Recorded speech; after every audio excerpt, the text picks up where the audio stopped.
So, this past month, we have been celebrating the light and love of Christmas. That's been our theme this year. And for some, this day after Christmas is actually the beginning of their celebration known as Epiphany.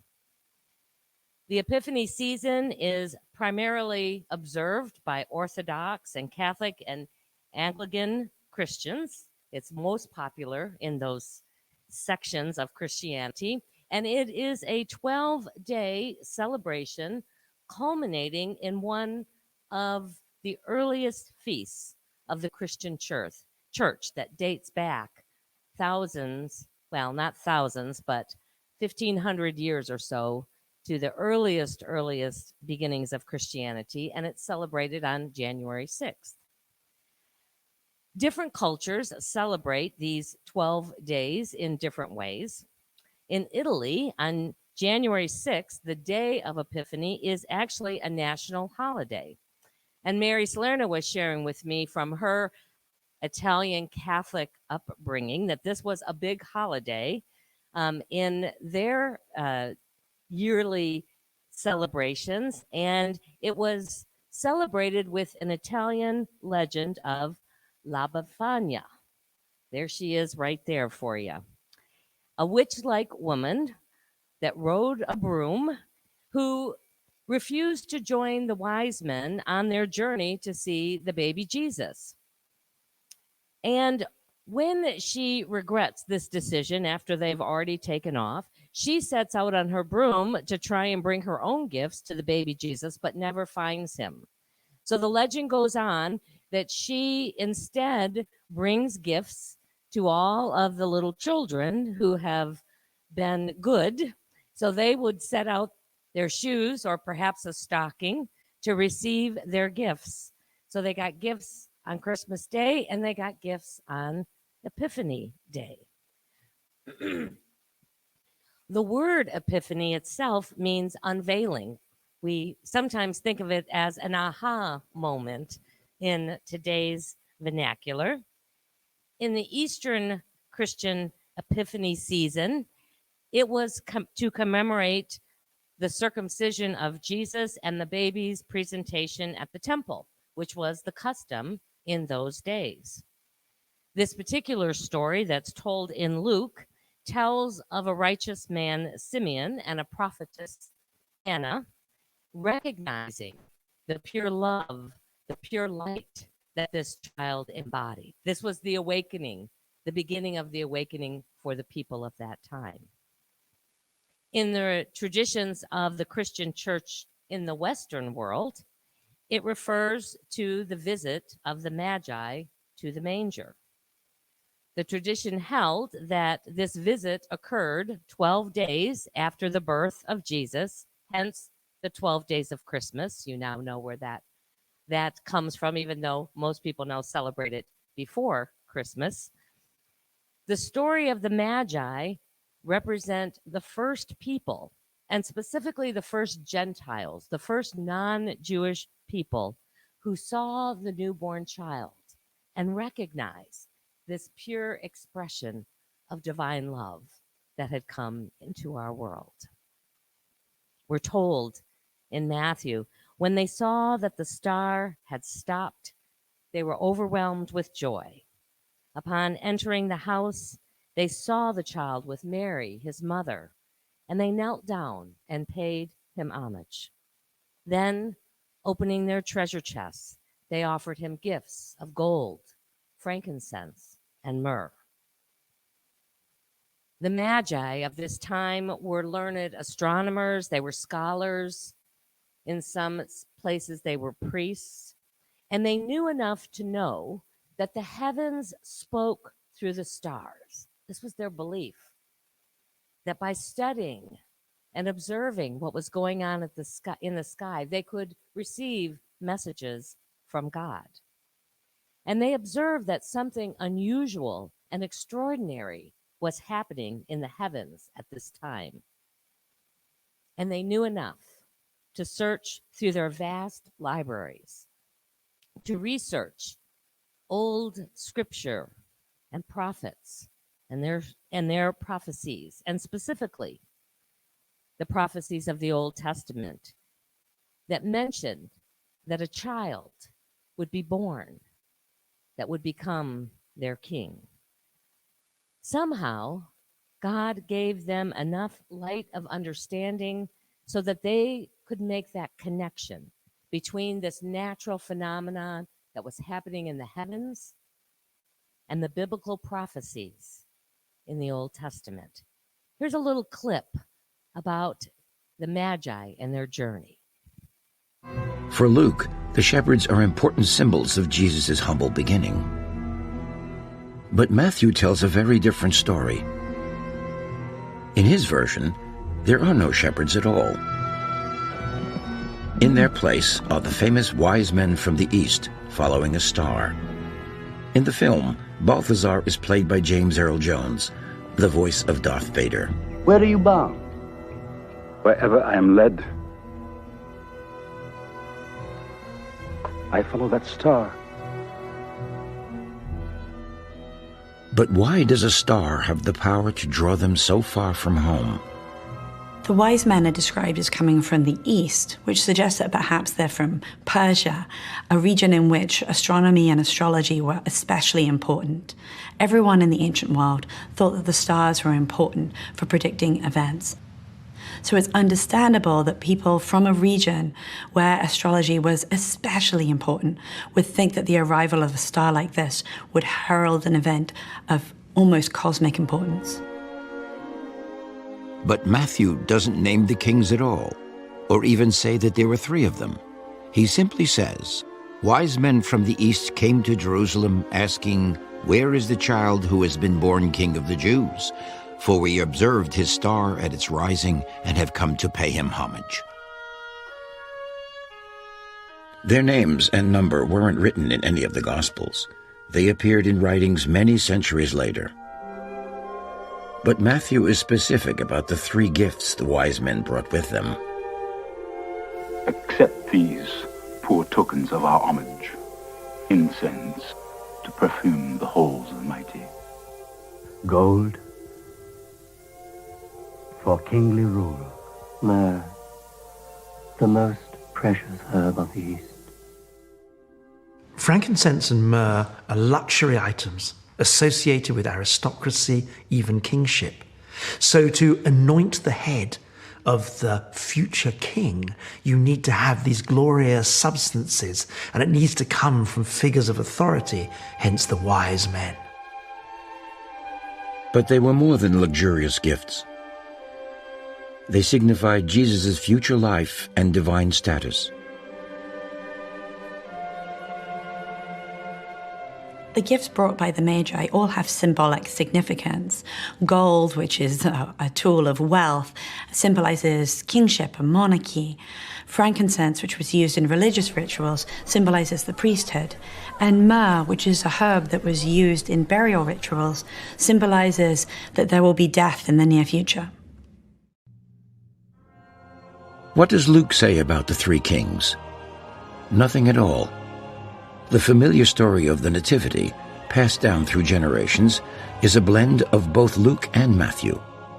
Together they show a Messiah for all of humanity, rich and poor.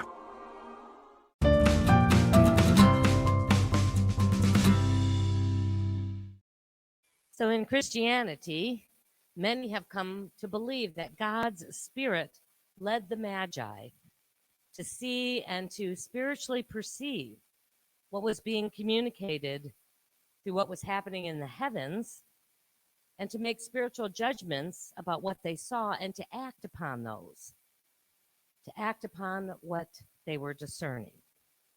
They take off on this pilgrimage of faith and discovery to verify and to confirm their own epiphany, their own spiritual insight. And perhaps that overwhelming joy that's described when they finally arrive and find the one that they had been seeking came from this awareness that they had been intimately guided, connected with the God source.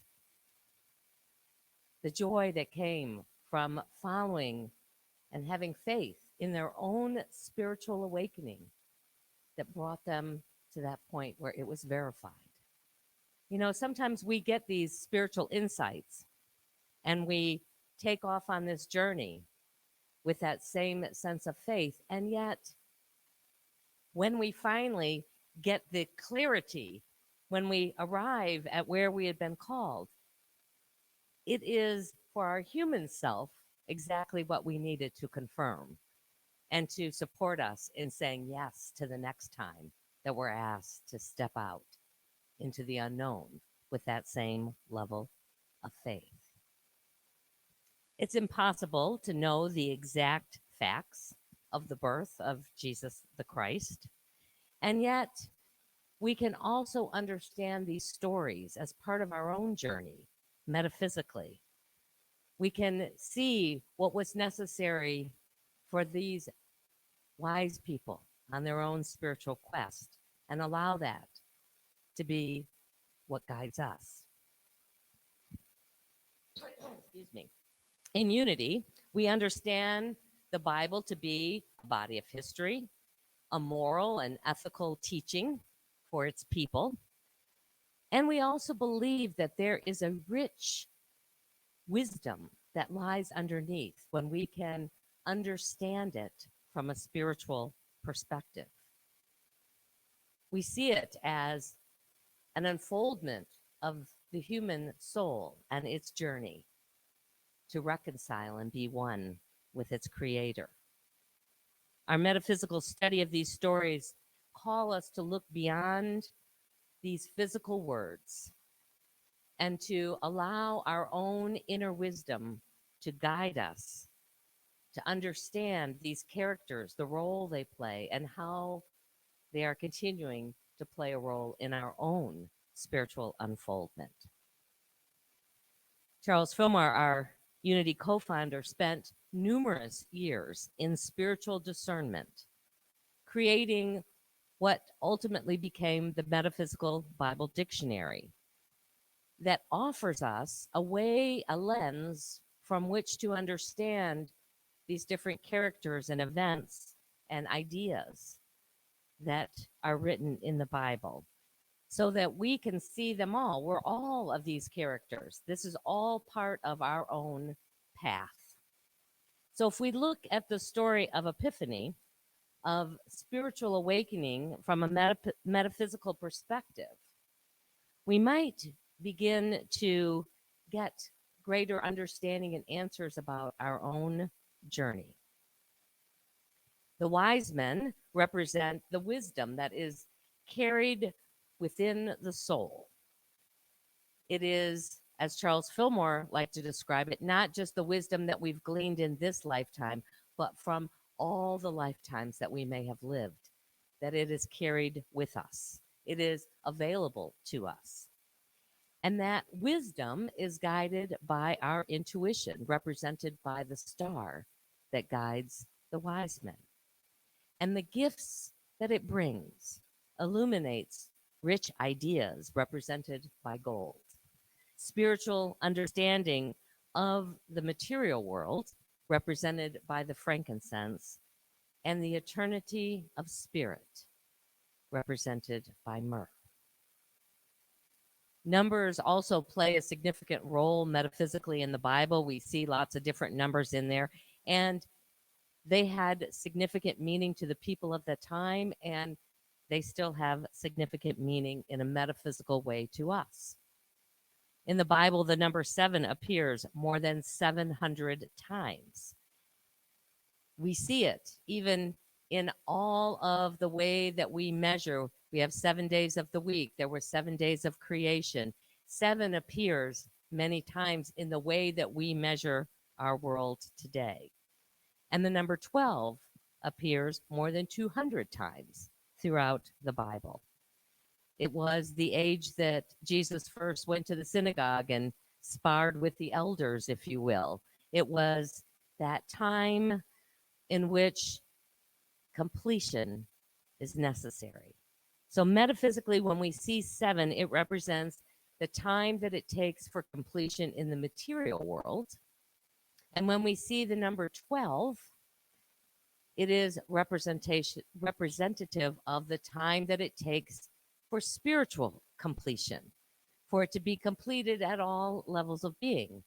The number 3, which represented the Magi, is body, mind, and spirit at all levels of being.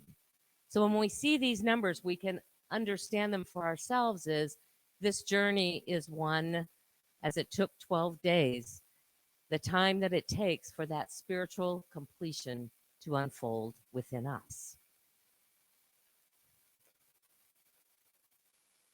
Let's continue this journey right now and see if we can't, in a deeper way, open ourselves to the understanding, to our own epiphany of this time as we move into a time of meditation. So I just invite you, wherever you are right now, to take a moment to just become aware fully of mind, body, and spirit in this present experience. To feel your body, to acknowledge the thoughts flowing through your mind in this moment, and to remember the eternity that your spirit has walked on this journey to spiritual completion, to the full awakening of that indwelling Christ presence. It's a journey that, for many of us, in fact, probably most of us, has taken many twists and turns. It's a journey where we've celebrated new life, where we've mourned those who are no longer with us in a physical way. It is a journey where we've learned and discovered new ways of being, and that calls us to let go of the things that no longer serve us. It's a journey that can't be measured in days or hours, but rather in the eternity of our soul's unfoldment. And just as the wise men were these many, many years ago, we are also guided by our own indwelling star that beckons us in this moment and in each moment to step a little further on this road of discovery, to say yes to this journey that we aren't quite sure where it's leading us, but to trust that the star is leading us to the place that all of our hearts yearn for, that place of unconditional love, that place of belonging. And certainly, as we walk this human journey on our spiritual path, a place of understanding. And so we allow ourselves to be opened in mind and in heart to ask for and be expectant of our own epiphany.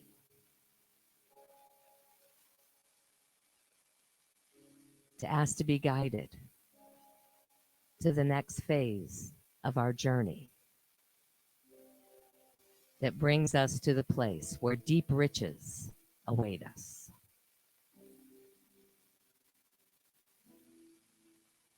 So I invite you each to just take a moment, as you have asked, to be open to receive your own intuitive guidance, the whisperings of your heart.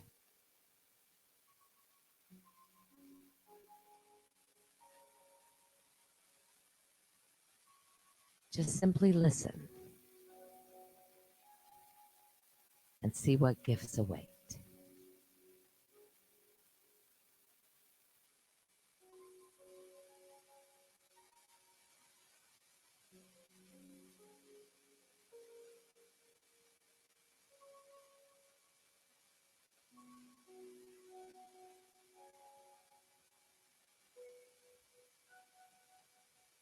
I encourage you these next 12 days that take that journey of spiritual awakening. To each day, take a moment and pause and ask, what is my next step? Where is this star of my own wisdom and guidance leading me? And to give thanks for each step of the journey. For it is what's necessary to bring us to this place where we can say, yes, I have seen the Christ child. I have seen it and discovered it within me, and I see it reflected in each person that I meet. And as you begin to bring your awareness back to this time and to this space, know that this star is there to guide you. All you need to do is ask. God, we are so grateful to know that we never walk this journey alone. We are so grateful to those who have come before to show us what is possible. We are grateful to the one who came to be a light into our world and encourage us to know that we too can do this and even greater things. And whenever you're ready, you can open your eyes.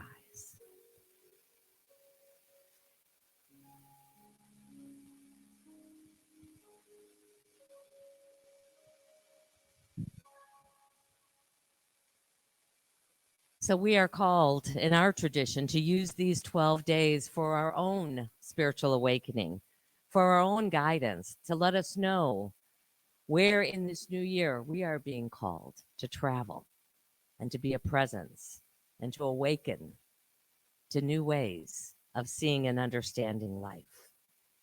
To ultimately know that we are being guided and we are intimately connected with that creator that we call God.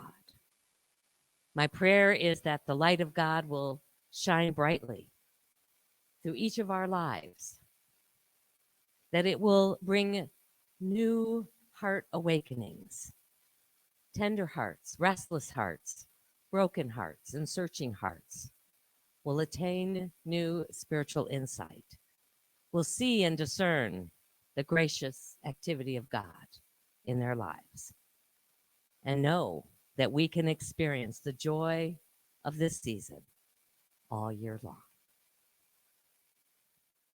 Well, it is our opportunity now to share of our financial good with this ministry. We are grateful to all of the people who have so generously supported us. We continue to know that we have all that we need to make the, just had a blank there, the deductible for our insurance claim to get our sanctuary back on track. We are so ready for that day. I have said I will never take for granted that beautiful space that we have in there and the way that it allows us to be together. So we are grateful for all of the ways in which our good flows through us. We ask you to continue to pray that things continue to go smoothly. We've got the trusses ordered, we're told. We're just waiting for them to be completed. And we're praying that in earnest work starts as this new year begins. And my vision is by the beginning of February, we are back in our sacred space better than ever. So we're grateful for all of that. Pardon me? Only a month. That's my vision. I mean, it doesn't take that long to make it all happen once they get all the pieces together. So that's what we're waiting on right now. So join with me in doing our offertory blessing. as it's up on the screen and I read it with you. Divine love, as me, blesses and multiplies all that I give, all that I receive, and all that I am. Thank you. Been fun. Why don't we all stand up together? We're going to do our peace song.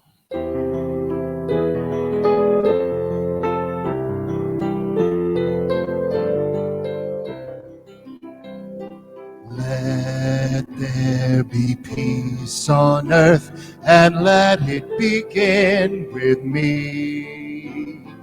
Let there be peace on earth, the peace that was meant to be. With God as our Father, family all are we. Let me walk with my family in perfect harmony. Let peace begin with me. Let this be the moment now. With every step I take, let this be my joyous vow. To take each moment and live each moment in peace eternally. Let there be peace on earth, and let it begin with me. And so as we go into this week awaiting our own epiphany, we go knowing our prayer for protection together. The light of God surrounds us. I am the light of God. The love of God enfolds us. I am the love of God. The power of God protects us. I am the power of God. And the presence of God watches over us. I am the presence of God. Wherever we are, God is, and all is well. Have a beautiful day.